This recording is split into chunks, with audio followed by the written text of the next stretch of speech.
Okay, Peseda, so we're up to Siman Lamed Beis, Sif Chavov. We were a bit quick yesterday, but we're up to the new Sif. It's a very interesting Sif. So we're talking about all repairing that the sofa can do on the tefillin, and when he's writing the Osius, what he can rub out, what he can't rub out, that's our topic. What if he writes the Shem Hashem? He's got a problem because you can't erase the Shem Hashem. So that's what this sif is talking about, short sif. Im oisius shel Shem devukos. If the letters of the Shem Hashem are sort of attached to each other, are stuck together, yochel la'afridam. You're allowed to scrape away between the letters to separate them. Says the Mishnah Berurah, bein milmalo, bein milmato. Whether it's at the top, whether it's at the bottom. So, for example, here's you have in this per halacha. He has, can you see the words Elokeichem? So can you see at the top, the Aleph and the Lamed are touching. I don't know if you can see. The Aleph and the Lamed will be touching, so you can just scrape away between the two to separate them. Or at the bottom, Ani Hashem Elokeichem, he gives another example, the Chaf and the Mem are touching. So you can just scrape away, and even though it's the Shem Hashem, you're allowed to scrape away. V'chol shekain, sorry, I've missed the line. V'hani mili, however, that's only if they joined at the time when you were writing it. Once you finish writing and you come back the next day and the ink has swelled a little bit and the letters are joining, freedom. The Be'alocha says that if you're masupik when it happens, you can be mekel. Okay, ayin sham. It's an interesting Be'alocha actually. Okay, kuf chav zayin. La freedom, you're allowed to separate them. Ve'ein by mishum issa mechika. And it's not a problem of mechikas Hashem, if you're raising the Shem Hashem, kiven shemesaken bezeh, because you're actually enhancing it. It's a tikkun. For kol shekenim hoyu devukas la'osis acheres, and how much more so if the Shem Hashem, one of the letters of the Shemus, are connected to one of the other letters, not one of the Shemus Hashem. Tumut lahafrit ha'osis ha'acheres mohem mehem b'chol gavni. Then there's no question, you can certainly separate them. Ubilvad sheyizoy shelo yiga hasakin. But you shouldn't touch the actual bit, which is the Shem Hashem, which is this. So this is a bit hard to see, but here, imagine this says Yud Kei Vav Kei, right? And then the line above it says pen.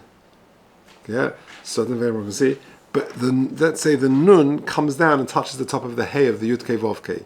So he says when you scratch out, don't scratch out from the top of the hay.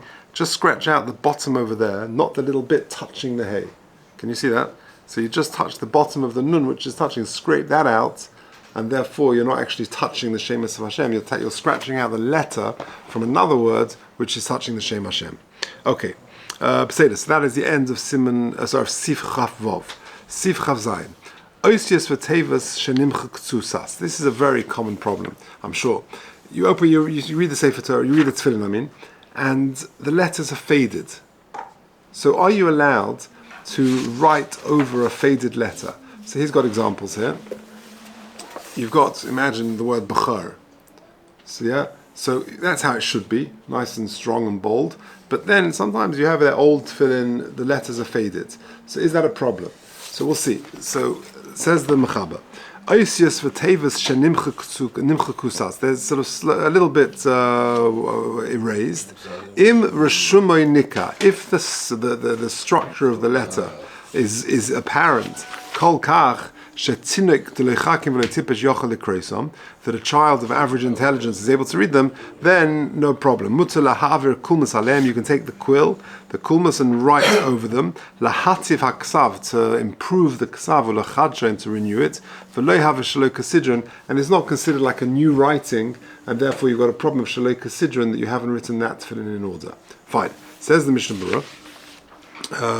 Shenimcha kuksas pirsh sheholach me'al ha'oisius ktsas mare hadyoy shelahen. It's faded a little bit. Ve'im betchilas haksiv lo hadyoy shachar. If at the beginning of the writing the dyoy was not black, it's sort of a weaker color, not proper black. And you've got to write over it because the initial writing wasn't good. It's got to be initially written in black. But with regard to the Shulchan Aruch, that's not called Shelo Kasidron, because you're just writing over something which was initially good, and the tzura is still nikar, it's still there, recognizable. Because be'emes right now, the faded ksav is kosher. When you're writing over it, you're just preventing further fading. Now this is an important qualification. When is the above true? When a little bit of the ink is still there. If all the ink has jumped off the page,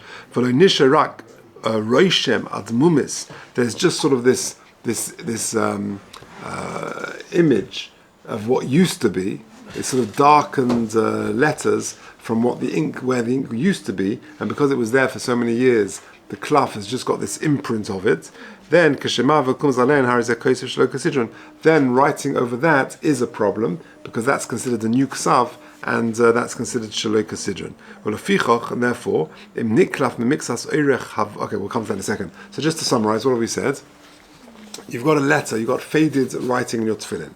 If it's just that it's faded, but you can still see the rishuma is nikar, then you can write over it, mechadash it, freshen it up, and give it further life. But if all the ink has come off, and all you've got, like on the lower bit, is just the stain that used to be there, and it's just because it was there for so many years, but there's no ink left, and it's just sort of darkened klaf, then writing over that is a problem, because you're writing mechodosh and it's Shelo Kasidron, is not going to be in order. Okay, good. Says the Mishnah Berurah further, let's say not all of a letter, but part of a letter has been erased, and all you've got left is a little bit of an imprint that used to be there. You've got to ask a kid to come along and to read it and to ask him, what letter is this? To see whether there is enough letter, there's enough of the vav left to be recognizable as a vav. Then you've got to cover over the bottom bit. Now what does that mean? I'll show you. Here's the word b'chor. Yeah? So imagine on the word b'chor, the bottom of the vav is faded. But faded in a way is like this fading, that it's not kosher anymore. And writing over it is a problem. So what have you got to do? You get the kid to come and look at it, and you say, young man, what is this letter?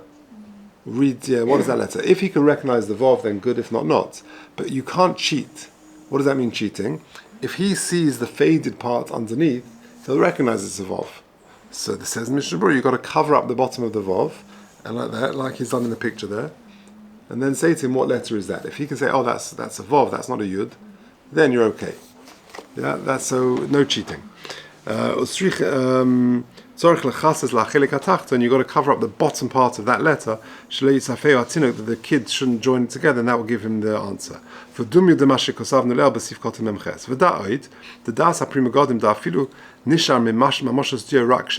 you've got a bit of the substance of the ink,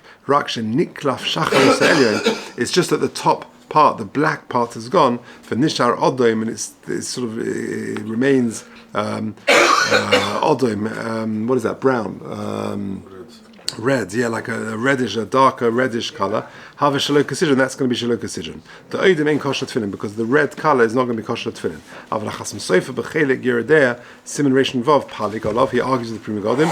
The soiva, and he holds the mashinu la'admimus hu machmas yoshen haru kosher. If the change in color to this admimus has gone, is because of the age of the tefillin, then that would still be kosher because the Maaseh was written originally with yo, and therefore you're going to be okay. Ulahachi nemra, turning on the page. Ulahachi nemra, halacha lichter b'dio, and that's why the halacha is you got to write it with ink. Lahiros, to teach. That tzrichi rak likosev b'dio. You got to only write it with yo, not with other things. V'chein darka shall roiv dio.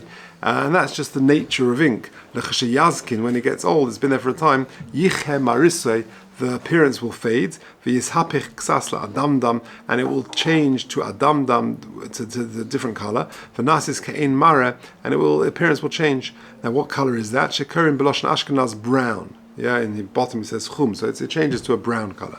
Mikol makom tov la'avir b'kumas. Nevertheless, it's good to go over it with the quill to rewrite it. And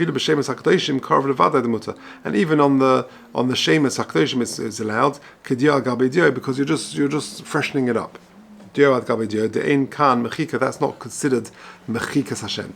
But if it's properly changed to a different color, which is not the normal the way of ink, even just to this other color, and it changes very quickly after you're writing, then that's different. Then for that will not work. Because that's nothing to do with age if it happens so quickly. You got a problem with your ink. It must be made from alternative ingredients, and therefore it's a problem. It was never good. Because it wasn't written b'diay. Or b'shemas also lahaver of diay, and with the shemas, it's also to put on that situation is also to write with diay over that. Ayin shom shemarich b'chol zeh milsa b'taimer. So go check out there the reasoning.